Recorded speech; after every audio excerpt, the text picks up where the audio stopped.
শরীরের কোথায় তিল থাকলে কি হয়, শরীরের কোন জায়গায় তিল থাকলে কি হয় এটা আমরা জানার চেষ্টা করব। প্রিয় ভাইরা, অনেকেরই শরীরে তিল আছে। কারো মাথায় তিল আছে, কারো কপালে তিল আছে, কারো ভুরুতে তিল আছে, কারো চোখে তিল আছে, কারো চোখের ভিতরে তিল আছে, নাকের উপরে তিল আছে, মুখে, ঠোঁটে, ইভেন কারো সিক্রেট এরিয়াতে তিল আছে, হাতে তিল আছে, পায়ে তিল আছে। বিভিন্ন জায়গায় আমাদের শরীরে তিল থাকে। আমরা জানার চেষ্টা করব কোন জায়গায় তিল থাকলে আপনার ভাগ্যে কি আছে, বোঝার চেষ্টা করব। প্রিয় ভাইয়েরা, আসুন, মাথায় যদি কারো তিল থাকে তাহলে তার বুদ্ধি বিবেক ভালো থাকে, ব্রেন ভালো থাকে, এটা বলা হয়েছে। যদি কারো কপালে তিল থাকে তাহলে তার ভাগ্য অনেক ভালো, সে হয়তো অনেক ধনী হবে, এটা বলা হয়েছে। যদি কারো ভুরুতে তিল থাকে, ডান পাশের ভুরুতে যদি কারো তিল থাকে তাহলে সে বিচক্ষণ হয়। বাম পাশে যদি ভুরুতে কারো তিল থাকে তাহলে সে অনেক সময় একটু অ্যাবনর্মাল টাইপের হাবাগুবা হয়। যদি কোনো ব্যক্তির দুই ভুরুর মাঝখানে তিল হয় তাহলে তাকে দুইটাই ধরা যেতে পারে। যদি কোনো ব্যক্তির চোখের উপরে তিল থাকে তাহলে সুন্দর দৃষ্টি ক্লিয়ার থাকে তার। যদি কারো চোখের ভিতরে তিল থাকে তাহলে সে ব্যক্তি সঠিক বিচার করতে সক্ষম হয়, অর্থাৎ সে দুই চোখে ভালো মন্দ এটা বুঝতে পারে, কোনটা সঠিক কোনটা বেঠিক, তার জন্য বা কোনো বিচার করতে গিয়ে সঠিকভাবে বিচার করতে পারে। আবার যদি বাম পাশে কারো তিল থেকে পড়ে, বাম পাশে মণির মধ্যে চোখের ভিতরে যদি কারো তিল থাকে তাহলে সে ব্যক্তি সঠিক বেঠিক এটা অনেক সময় ডিসাইড করতে পারে না, পার্থক্য করতে পারে না, সঠিক বিচার করতে পারে না। যদি কোনো ব্যক্তির নাকের উপরে তিল থাকে তাহলে সে ব্যক্তি সুন্দর যাচাই বাছাই করতে, অর্থাৎ অনেকের পছন্দ আছে ভালো না, যে একটা পছন্দ করেছে কেউ সেটা পছন্দ করে না। আবার অনেকে আছে একটা জিনিস পছন্দ করেছে এটা সবাই পছন্দ করে, যে দেখতে খুব সুন্দর, হতে পারে কোনো একটা ব্লেজার, একটা টি শার্ট, হতে পারে কোনো মেয়ে, হতে পারে যে কোনো তার প্রয়োজনীয় কোনো কিছু, যে পছন্দ করলে সবাই পছন্দ করে যে খুব ভালো হয়েছে। আবার কারো কারো পছন্দ ভালো হয় না। তার নাকের উপরে তিল থাকলে সে সঠিকভাবে যাচাই বাছাই করতে পারে। এরপরে আছে যদি মুখের ডান পাশে তিল থাকে, মেয়েদের বিশেষ করে, তাহলে হয় কি তাকে তার স্বামী অনেক বেশি ভালোবাসে। যদি কোনো ব্যক্তির ঠোঁটের উপরে তিল থাকে তাহলে সে অনেক আদর পায়। যদি মেয়ে হয় তাহলে হাজব্যান্ডের পক্ষ থেকে অনেক আদর পায়। আবার যদি ছেলে হয় তাহলে তার ওয়াইফের কাছ থেকে অনেক বেশি আদর পায়, ভালোবাসা পায়। এটা হচ্ছে যদি কারো ঠোঁটের উপরে তিল থাকে। যদি ঠোঁটের নিচে এই জায়গাটায় তিল থাকে, অনেকের এখানে তিল আছে, যদি সেইখানে তিল থাকে তাহলে হচ্ছে অশুভ হয়ে যায়, সে ব্যক্তির ভাগ্য খারাপ থাকে, সে কখনো কারো ভালোবাসা পায় না, কারো প্রিয় ব্যক্তি হতে পারে না। এভাবে যদি কারো বুকের উপরে তিল থাকে তাহলে তার জন্য কি হবে, বুকের উপরে যদি তিল থাকে তাহলে তার সাহস অনেক বেশি থাকে। ডান পাশে থাকলে পজিটিভ, বাম পাশে থাকলে হচ্ছে নেগেটিভ।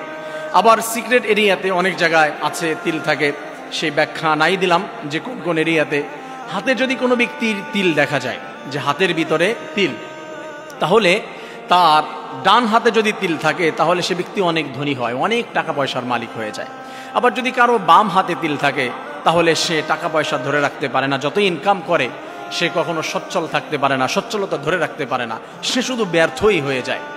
কোনো ব্যক্তির ডান পায়ে যদি তিল থাকে তাহলে সে ভ্রমণ প্রিয় হয়, সে বিভিন্ন জায়গায় সফর করতে, ট্যুর করতে ভালোবাসে, ঘোরাফেরা করতে ভালোবাসে এবং তার ভাগ্যে অনেক সফর থাকে। আর যদি কারো বাম পায়ে তিল থাকে তার নেগেটিভটা হয়ে যায় সাধারণভাবে, যে সে ট্যুর করতে পারে না, ঘুরতে যেতে পারে না, বা তার মন চায় না, এগুলো তার পছন্দ হয় না। প্রিয় ভাইয়েরা, এই যে বিষয়গুলো বললাম যে কোন জায়গায় তিল থাকলে কি হবে, প্রিয় বোনেরা ভালো মতো খেয়াল করবেন।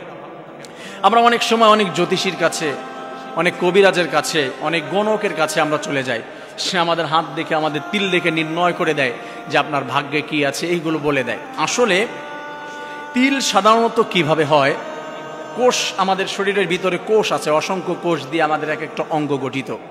এই কোষের মিশ্রণ, কোষ একত্রিত হয়ে এবং কোষের সংঘর্ষ, এটা সায়েন্টিফিক আলোচনা করতে গেলে অনেক সময়ের ব্যাপার। এই কোষের মাধ্যমে একটা তিল তৈরি হয়।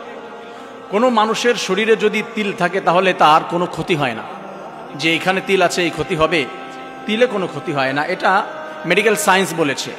এই তিল থাকলে এই ক্ষতি হবে, তিলটা উঠিয়ে ফেলতে হবে, তিল রিমুভ না করলে সমস্যা হয়ে যাবে, এ ধরনের কথা অনেকে বলে থাকে, কিন্তু এর সঠিক কোনো ব্যাখ্যা মেডিকেল সায়েন্স দেয়নি।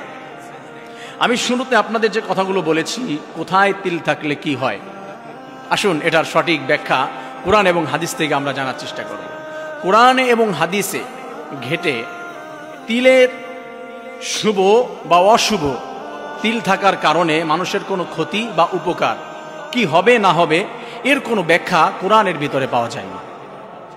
নাউজুবিল্লাহি মিন যালিক। যদি কেউ বলে চোখে তিল থাকলে এটা হবে, কপালে তিল থাকলে ভাগ্য ভালো হবে, হাতে তিল থাকলে ধনী হবে, বুকে তিল থাকলে হচ্ছে সাহস হবে, এ ধরনের কথা যদি কেউ বলে, তাহলে আপনি নিঃসন্দেহে কথাটি ছুঁড়ে ফেলে দিতে পারেন। এই কথার কোনো ভিত্তি নেই, কারণ আল্লাহ রাব্বুল আলামিন তার হাবিবের মাধ্যমে জানিয়ে দিয়েছে, ওয়াল কদরি খাইরিহি ওয়া শাররিহি মিনাল্লাহি তাআলা। ভালো এবং মন্দ যা কিছু হয় সব কিছু কেবলমাত্র শুধুমাত্র একজনের পক্ষ থেকে আসে, সে হচ্ছে আমাদের রব, আমাদের সৃষ্টিকর্তা আল্লাহ রাব্বুল আলামিনের পক্ষ থেকে আসে। অর্থাৎ মানুষের কোনো তিল, মানুষের হাতের রেখা, এইগুলো মানুষকে ভাগ্য পরিবর্তন করতে পারে না। হ্যাঁ, মানুষের ভাগ্য বা মানুষের কপালে যেটা আছে এটা অনেক সময় দোয়ার মাধ্যমে পরিবর্তন হয়ে থাকে, অনেক সময় দোয়া করার মাধ্যমে পরিবর্তন হয়, আল্লাহ যেটা লিখে রেখেছে। তবে আরেকটি বিষয় আল্লাহ তাআলা বলছে, ওয়ামা আসাবাকুম মিন মুসিবাতিন ফাবিমা কাসাবাত আইদিকুম। যে বালা মুসিবত বিপদ আপদ তোমাদের উপরে আসে, মনে রাখবে এইগুলা সব তোমাদের হাতের কামাই, তোমরা যেটা ইনকাম করেছো, অর্থাৎ তোমরা যে কাজ করেছো সেই কাজ অনুযায়ী তোমাদেরকে ফলাফল দেওয়া হয়েছে।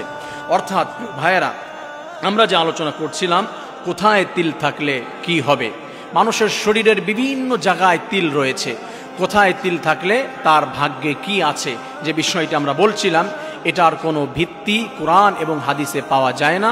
তিলের মাধ্যমে কোনো পরিবর্তন ভালো বা খারাপ হবে না, সব হবে আল্লাহ তাআলার পক্ষ থেকে। আসুন আমরা কোরআন হাদিসকে মেনে নেই এবং মানুষের ধারণা, চিন্তা, মানুষের গবেষণা থেকে সরে এসে আল্লাহর কোরআন হাদিসকে মানার চেষ্টা করি। আসসালামু আলাইকুম ওয়া রাহমাতুল্লাহ।